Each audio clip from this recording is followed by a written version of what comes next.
Bonjour à tous, moi je suis Juliette Bitcock, je suis interne en 6e semestre des arts.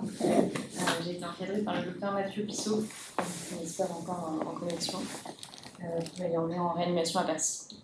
Et donc moi je vous présente un stade qui s'appelle Salon et je vous propose de commencer par un cas clinique. Ça se passe au bloc opératoire, c'est une femme de 40 ans qui n'a aucun antécédent, qui ne prend pas de médicaments au long cours, qui n'a pas d'allergie connue, et qui est prise en charge aujourd'hui pour une hystéroscopie diagnostique dans un contexte d'infertilité. L'anesthésie, c'est une anesthésie générale. Pour ça, on lui pose une voie veineuse périphérique au niveau de la main gauche avec un octopus. L'induction se fait par sulfentanyl propofol et on lui pose un masque laryngé Igel numéro 4 avec un entretien au sévoflurane. L'induction anesthésique se passe sans aucun souci. Pareil pour le début de l'hystéroscopie. Et après 5 minutes d'intervention, on voit apparaître une hypotension avec une PAM à 30 mm de mercure, une désaturation à 80% de salle de saturation, en FiO2 50%, une tachycardie avec des salves de TV et une TCO2 effondrée à 10 mm de mercure. Donc, la première question que je vous pose, c'est quelle serait votre prise en charge immédiate de l'anstase ?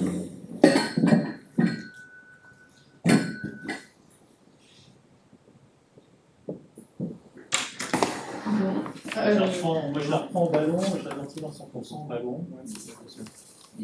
Voilà. Ça pas avec la machine. Donc la prise en charge qu'ils font, c'est d'abord d'arrêter le geste, de remplir et de mettre de l'adrénaline devant le collapsus vasculaire, de la mettre en FiO2 100%, d'arrêter l'insufflation de sévoflurane dans le masque et de faire un relais par propofol en IVSE, et il décide de l'intuber, donc il arrive pour cela. Des tâches pour éventuellement choquer une TV Non, à ce moment-là, mais ça aurait été effectivement une bonne idée devant des salles de TV. Avec tout ça, on obtient une stabilisation hémodynamique avec une dose de noradrénaline inférieure à 2 mg/h, une resaturation jusqu'à 92% en FiO2 100% et une TCO2 qui remonte assez péniblement à 20 mm de mercure malgré la prise en charge respiratoire. Et donc, la question suivante, c'est quelles sont les hypothèses diagnostiques devant ce tableau ?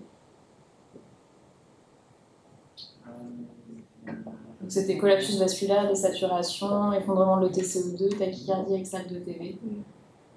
Et au décours de la réanimation, une hypoxémie avec une SAT à 92%, une TCO2 qui reste abaissée malgré une manœuvre de réanimation. C'est embolie gazeuse. Tout à fait. Il n'y avait rien au niveau cutané, il n'y avait pas de signe. Non, il n'y avait pas de signe, pas de après, ça peut quand même rentrer dans ce contexte-là. Une possible allergie, ça peut rentrer dans ce contexte-là. Et puis, bah, c'est plutôt une baisse du CO2, et il n'y avait pas d'hyperthermie. Et quels seraient les examens paracliniques que vous feriez pour confirmer le diagnostic ? Peut-être. Donc, on fait une échographie qui montre ces images avec la présence de bulles d'air dans la veine cave inférieure et dans les cavités droites, avec un passage dans les cavités gauches également. Et on fait également un gaz du sang qui montre une acidose métabolique avec un pH à 7,32, une PCO2 à 38, une PO2 à 68 en 100% des FiO2, un bicarbonate à 22 et un lactate à 2,5. Et donc, effectivement, on confirme le diagnostic d'embolie gazeuse sur le DT. Et quelle sera votre prise en charge de cette embolie gazeuse au bloc opératoire ? On met un KTC, on met en train de l'entour. Enfin, au bloc opératoire et par la suite d'ailleurs. On a mis 100%, et puis après, c'était le caisson. Exactement. Il n'était pas très la télé qui était droite. Non, mais alors ça, c'est pas l'image que j'avais. Malheureusement, j'ai pas pu enregistrer les coquins de la patiente. C'est une image que j'ai trouvée sur internet. Mais effectivement, elle avait une dilatation du cavité droite associée.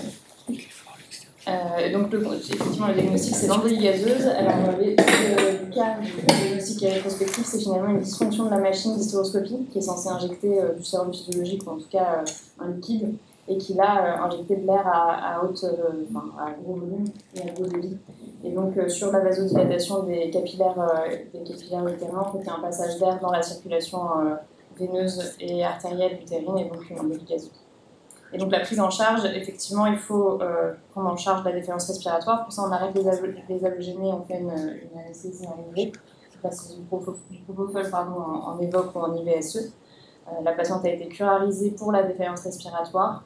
avec une FiO2 à 100%, un support vasopresseur si besoin. Par contre, il faut mettre le patient à plat strict, et je reviens là-dessus après, pas de trait d'éléments, et oxygénothérapie peut avoir à discuter effectivement. Et là, c'est une image du caisson de Garche. Et donc, l'objet de mon stage junior, c'est de présenter un petit peu l'embolie gazeuse. Je vais revenir sur l'épidémiologie, la physiopathologie, les méthodes diagnostiques et les traitements, ainsi que la prévention. Et donc, pour commencer pour l'épidémiologie, c'est une pathologie qui est quand même assez fréquente, c'est 2,65 cas pour 100 000 hospitalisations. À savoir que cette prévalence elle est largement sous-estimée, puisqu'il y a énormément de cas d'embolie gazeuse qui passent inaperçus, soit parce qu'ils sont asymptomatiques, soit parce que les symptômes ne sont pas spécifiques. Et donc, probablement que la prévalence est en fait beaucoup plus élevée. C'est une pathologie qui est assez grave, avec une mortalité de 20% selon les études. Moi, j'ai trouvé entre 18 et 21%, donc c'est assez concordant.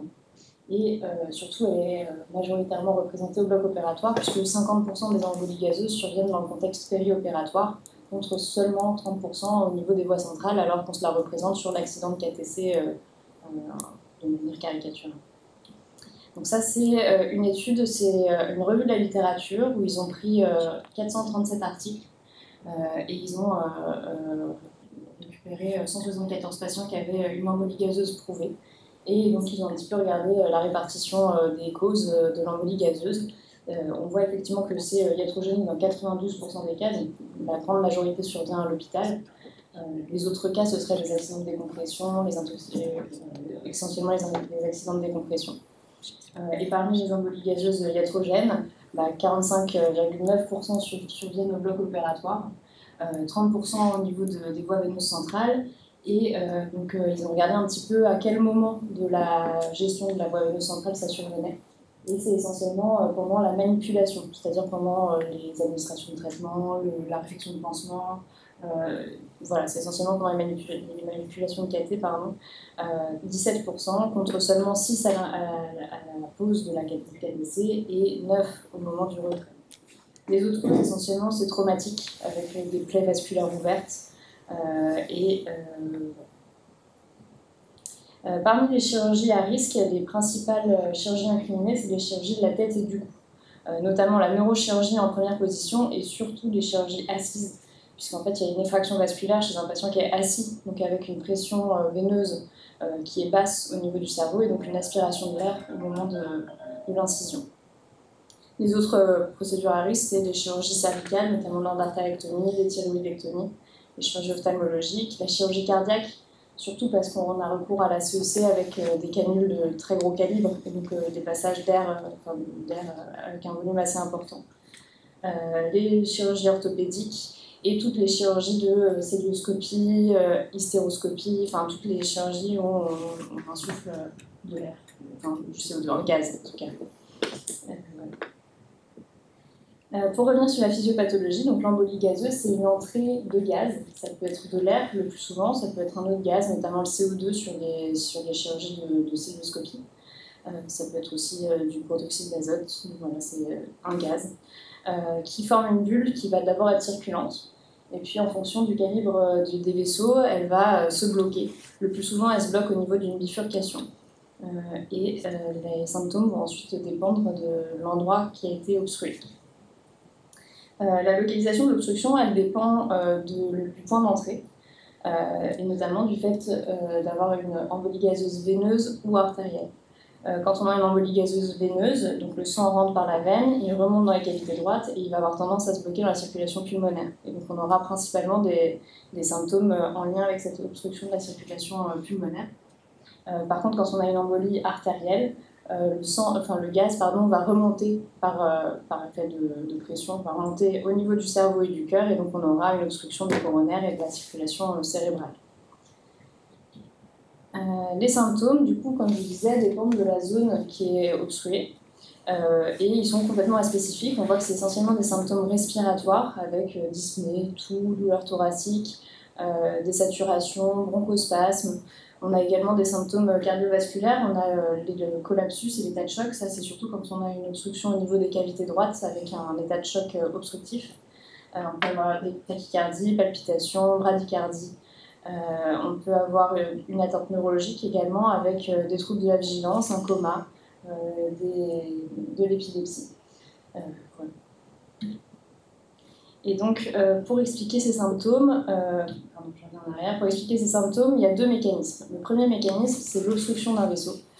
Une bulle qui a une taille suffisante va boucher le vaisseau, va entraîner une ischémie d'aval, et donc notamment au niveau du cerveau. Si on a une obstruction de la circulation artérielle cérébrale, on va avoir une ischémie dans certains territoires avec des signes neurologiques focaux d'AVC ischémique classique. Au niveau pulmonaire, quand on a une obstruction de la circulation pulmonaire, on va avoir des symptômes d'embolie pulmonaire. Donc, c'est-à-dire qu'il y aura une obstruction de la circulation artérielle pulmonaire, une élévation de la pression artérielle pulmonaire, un retentissement sur les cavités droites, et donc on aura tous les symptômes d'embolie pulmonaire et du cœur droit. Pareil au niveau coronaire, si on a une obstruction, il y aura un infarctus du myocarde avec les signes classiques de l'infarctus du myocarde. Ça, c'est le premier mécanisme. Il y a un deuxième mécanisme qui rentre en jeu, et c'est celui qui est illustré ici. C'est des phénomènes d'atteinte microcirculatoire avec des phénomènes inflammatoires. En fait, la bulle, elle va entraîner des lésions endothéliales avec la libération de cytokines pro-inflammatoires qui vont entraîner à la fois des destructions vasculaires, la formation de microthrombie et également des réactions inflammatoires avec de l'œdème. Ça peut se présenter, donc là ce qui est représenté c'est au niveau du cerveau avec les neurones. Ça entraîne un œdème à la fois cytotoxique et un œdème pathogénique. Mais ça se fait aussi au niveau de la circulation pulmonaire. Si on a ces phénomènes inflammatoires au niveau de la circulation pulmonaire, il va y avoir un relargage cytokinique, il va y avoir des phénomènes de microthrombose au niveau distal et il va y avoir des phénomènes inflammatoires avec des bronchospasmes. Donc c'est ces deux phénomènes qui sont responsables de la symptomatologie. La morbimortalité, elle dépend essentiellement de deux paramètres. Le premier, c'est la quantité d'air qui rentre dans les vaisseaux. Le volume d'air létal, il est assez difficile à déterminer, principalement parce qu'on ne sait pas le volume d'air qui est rentré quand il y a eu une embolie gazeuse, chez un humain en tout cas. Il y a des études qui ont été faites chez différents modèles animaux qui ont permis de déterminer le volume d'air létal, et on voit qu'il est très différent en fonction de l'espèce. Chez le lapin, le volume d'air létal, c'est 0,5 à 0,75 ml d'air par kilo, alors que chez le chien, il faut beaucoup plus d'air pour tuer un chien. C'est 7,5 à 15 ml par kilo. Chez l'humain, évidemment, il n'y a pas d'études pour savoir le volume d'air létal. Par contre, en reprenant les case reports, le volume d'air létal considéré il est entre 3 et 5 ml par kilo. En plus de la quantité d'air, quand même, ce qui est important à prendre en compte, c'est le site d'entrée de l'air par rapport au cœur. Si le site d'entrée est très distal, il y aura la bulle, l'air va circuler, il va y avoir des phénomènes de réduction de taille des bulles, et donc finalement la taille des bulles sera beaucoup plus faible quand elle entrera dans le cœur droit puis dans la circulation pulmonaire. Par contre, si l'air rentre très proche du cœur droit, notamment dans un cathéter central, il rentre directement dans le cœur droit, là le volume d'air, le volume d'air létal, il va être beaucoup plus faible, puisque les bulles seront d'emblée de grande taille, elles n'auront pas le temps de réduire leur taille en circulant, et donc forcément ce sera plus rapidement létal. Et il y a un deuxième paramètre qui est important pour la morbimortalité, c'est la vitesse d'entrée du gaz. Plus ça rentre vite, plus il y aura de conséquences cliniques. Et donc ça explique pourquoi plus le diamètre du cathéter est élevé, plus il y a de risques sur une embolie gazeuse. Une fois que l'air est entré dans l'organisme, donc il circule, il fait des symptômes par obstruction et par phénomène inflammatoire, mais il y a un moment où il disparaît quand même. Et donc le délai de disparition, il dépend de la nature du gaz, si c'est de l'air, si c'est du CO2, et il dépend aussi de la taille des bulles, puisque plus la bulle aura une grosse taille, plus elle va mettre du temps à disparaître. Il y a un phénomène à prendre en compte, c'est le phénomène de migration secondaire. En fait, la bulle, une fois qu'elle est bloquée, elle ne circule plus. Donc, il y aura les phénomènes de dissolution, elle va réduire sa taille progressivement, et une fois que sa taille devient suffisamment petite, c'est-à-dire inférieure au diamètre du vaisseau, et ben, elle va réemboliser, elle va recirculer, elle va se bloquer un petit peu plus loin, et donc provoquer l'ischémie en aval. Et donc, c'est des phénomènes qui expliquent les symptômes retardés, ou en tout cas les rebonds de symptômes après le tableau initial. Et il y a une dernière chose, il peut y avoir la formation d'une réserve de bulles de gaz, notamment dans les cavités cardiaques. En fait, c'est des bulles qui vont se bloquer dans les piliers, dans les trabéculations musculaires cardiaques. Elles peuvent se bloquer aussi dans le toit de l'oreillette. Et ces bulles-là, elles peuvent rester un temps infini, enfin pas infini, mais un certain temps en tout cas dans la cavité cardiaque, et se remobiliser ensuite, notamment quand il y a une augmentation de la pression infrathoracique sur un effort de toux, sur la mobilisation du patient, sur une maladie de Valsalva. Et donc elles peuvent secondairement emboliser dans les différents territoires. Le diagnostic, il n'est pas facile parce que effectivement, les symptômes sont complètement inspécifiques, ils dépendent de la localisation de l'embolisation. L'autre chose qui rend le diagnostic difficile, c'est qu'il n'y a pas vraiment d'examen paraclinique spécifique du diagnostic.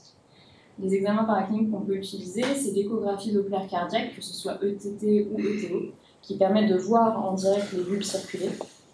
Par contre, cet examen, il ne permet de faire le diagnostic que si on le fait immédiatement après l'entrée du gaz, parce qu'évidemment, une fois que si on attend trop longtemps, les bulles elles vont disparaître, on ne les verra pas circuler, on ne pourra pas faire le diagnostic. Le Doppler transcrânien, il est assez utile aussi on voit exactement la même chose, c'est-à-dire qu'on voit des bulles circuler dans la circulation cérébrale, mais ça, on ne voit que s'il y a une embolisation dans le territoire cérébral, donc que si c'est une embolisation artérielle, ou en tout cas qu'il y a un passage au niveau du cœur gauche pour aller emboliser dans la circulation cérébrale. Le scanner cérébral et l'IRM cérébral, ils peuvent permettre de voir les bulles d'air à condition qu'elles soient déjà de très grande taille. Et puis, c'est des examens qui sont très peu sensibles. Il y avait une série qui avait été publiée où ils regardaient un petit peu la positivité du scanner dans les embolies gazeuses au niveau cérébral. C'était 8 cas sur 13. Donc assez peu sensible, et surtout les délais de réalisation ne sont pas compatibles, puisque avant d'arriver à faire un scanner chez un patient qui a une embolie gazeuse, il faut quand même un certain temps, probablement que le gaz aura déjà été donné. Le CG il peut aider au diagnostic, mais par contre il est complètement aspécifique. Les signes, ça va être essentiellement la tachycardie, les signes d'ischémie, soit dans un territoire s'il y a une vraie obstruction coronaire, soit un petit peu diffus. Ça peut être tachycardie, bradycardie. On peut avoir des signes de cœur droit aussi, si c'est une embolie gazeuse au niveau pulmonaire avec un retentissement sur le cœur droit. On peut avoir un SMP3, on peut avoir un bloc de branche droit. Voilà. En tout cas, ce sont des signes complètement aspécifiques.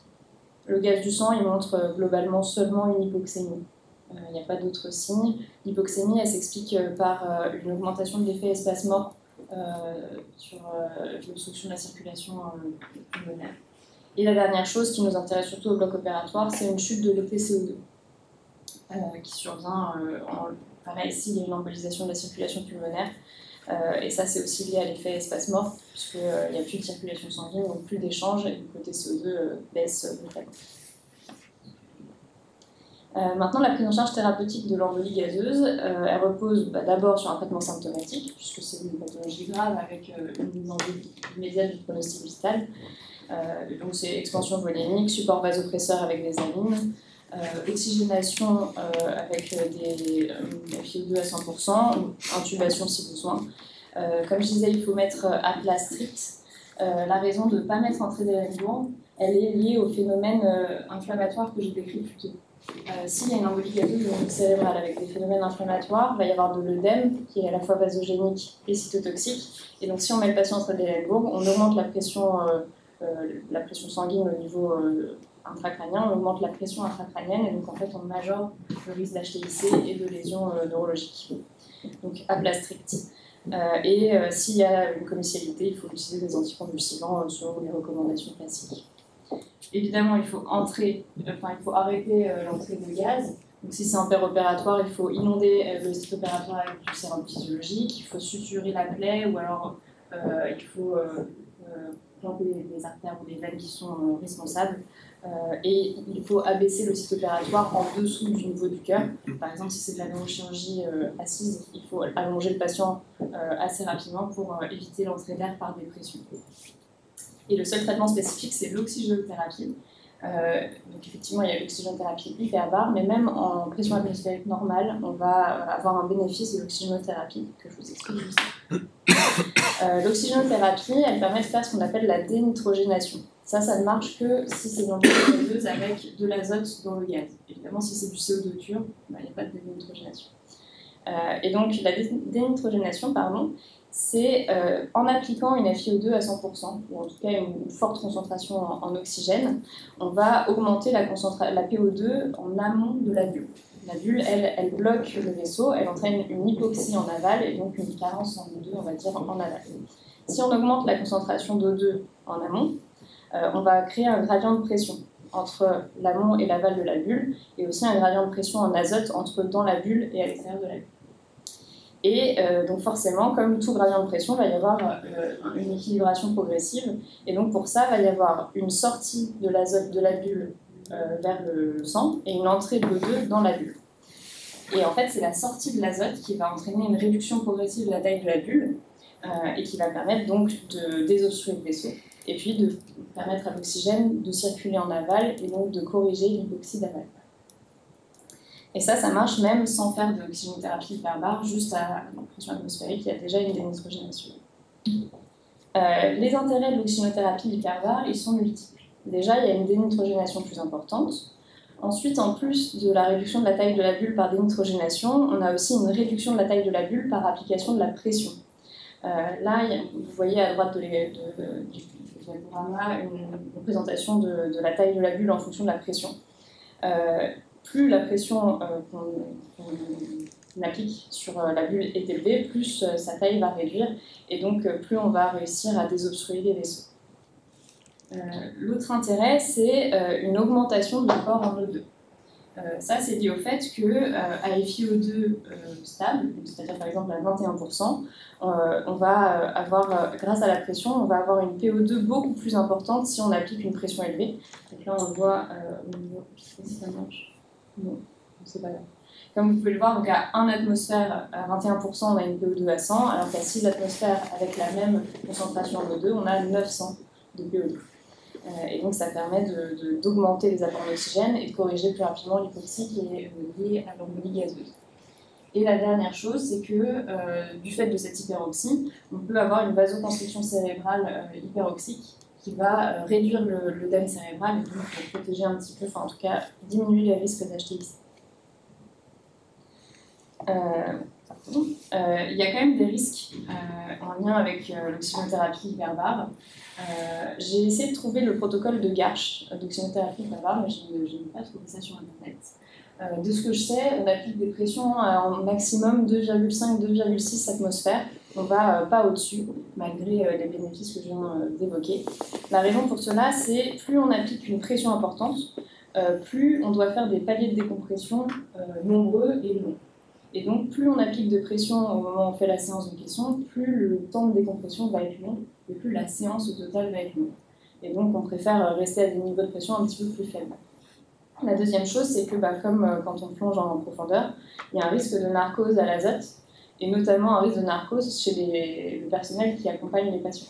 Et donc, un risque de ne plus pouvoir surveiller le patient parce qu'on fait une narcose. Donc, c'est pour ça aussi qu'on n'applique pas des pressions trop importantes non plus. C'est une question de temps et de risque pour le personnel. Ça, c'est la fiche, l'aide cognitive de la STAR qui a été publiée en 2018 pour embolie gazeuse iatrogène au bloc opératoire et qui reprend exactement ce que je viens de vous énoncer. Donc, il faut l'évoquer dans les symptômes aspécifiques cardiovasculaires et respiratoires, les signes neurologiques. Il rappelle un petit peu les chirurgies à risque, mais ça on en a déjà parlé. Et donc eux ils disent que si on suspecte une embolie gazeuse, il faut administrer une FiO2 à 100%, un haut débit de gaz frais, il faut arrêter le protoxyde d'azote s'il y en a. Bon, maintenant on n'utilise plus le protoxyde d'azote au bloc opératoire, donc normalement c'est pas le cas. Et il faut discuter d'une anesthésie en IV en fonction du tableau clinique. Il faut interrompre le point d'entrée du gaz, donc élever le site opératoire, inonder la plaque de NaCl, faire des compressions vasculaires ou des sutures, et surtout arrêter la sous-entrée du gaz si c'est une cystoscopie, sténoscopie, une endoscopie. Il faut couper tout ça. Le traitement symptomatique, c'est celui que je vous ai énoncé, donc intubation, expansion volémique, traitement de la commercialité. Et eux, ils rappellent bien les manœuvres qui n'ont pas d'efficacité prouvée. À savoir, par exemple, le massage cardiaque externe, il a été dit que ça aidait en embolie gazeuse en fragmentant un petit peu les bulles, en réduisant leur diamètre et donc en permettant un délitement des bulles. Ça, c'est pas recommandé. Pareil pour l'aspiration des bulles dans le cœur droit, c'est pas recommandé parce qu'il n'y a pas d'efficacité prouvée. Transférer le patient pour faire de l'oxygénothérapie par là. Donc le diagnostic il n'est pas facile, le traitement, à part l'oxygénothérapie, il n'y a pas de traitement spécifique et c'est une maladie qui est grave avec une mortalité élevée. Donc finalement l'objectif ça va être plutôt de prévenir la survenue des embolies gazeuses. Pour ça c'est des moyens qu'on connaît tous, c'est-à-dire par exemple quand on pose des cathéters, de purger les seringues, purger les tubulures, purger les cathéters, de mettre le patient en trédalane lourde quand on pose le cathéter et non pas quand l'embolie gazeuse a déjà eu lieu, pour augmenter la pression veineuse au niveau cave supérieur et donc pour limiter l'entrée d'air par aspiration. Pareil, faire une expansion volémique si le patient est très hypovolémique pour éviter l'aspiration d'air au moment de la ponction. Utiliser des pièges à bulles dans les circulations extracorporelles comme la CEC, l'ECMO. Et puis, il y a une recommandation de rechercher un FOP avant les chirurgies à risque. Et ça, je ne vous en ai pas encore parlé, effectivement. La recherche de FOP, c'est pour rechercher l'embolie gazeuse paradoxale. L'embolie gazeuse paradoxale, c'est une entrée de gaz par des veines, un passage dans le cœur droit. Et en fait, normalement, si ça passe dans le cœur droit, c'est censé passer par la circulation pulmonaire avec un blocage des bulles dans la circulation pulmonaire et finalement une faible circulation des bulles dans le cœur gauche. S'il y a un FOP, le passage des bulles dans le cœur droit puis dans la circulation pulmonaire va entraîner une augmentation des pressions au niveau pulmonaire et du cœur droit et probablement une réouverture du FOP avec un risque d'embolisation directe des bulles de la droite vers la gauche et à ce moment-là des atteintes coronaires et cérébrales. Et donc c'est vrai que dans par exemple les neurochirurgies assises, il est quand même recommandé de rechercher un FOP avant l'intervention. Voilà, et donc pour résumer, tout ce que je viens de vous dire, c'est que l'embolie gazeuse, c'est des symptômes qui sont assez spécifiques avec une prévalence qui est quand même à 2,65 pour 100 000 et qui de toute façon est sous-estimée, qui reste grave et dont la gravité dépend du volume de gaz et de la vitesse d'entrée, et dont le seul traitement spécifique c'est l'oxygénothérapie. Merci beaucoup.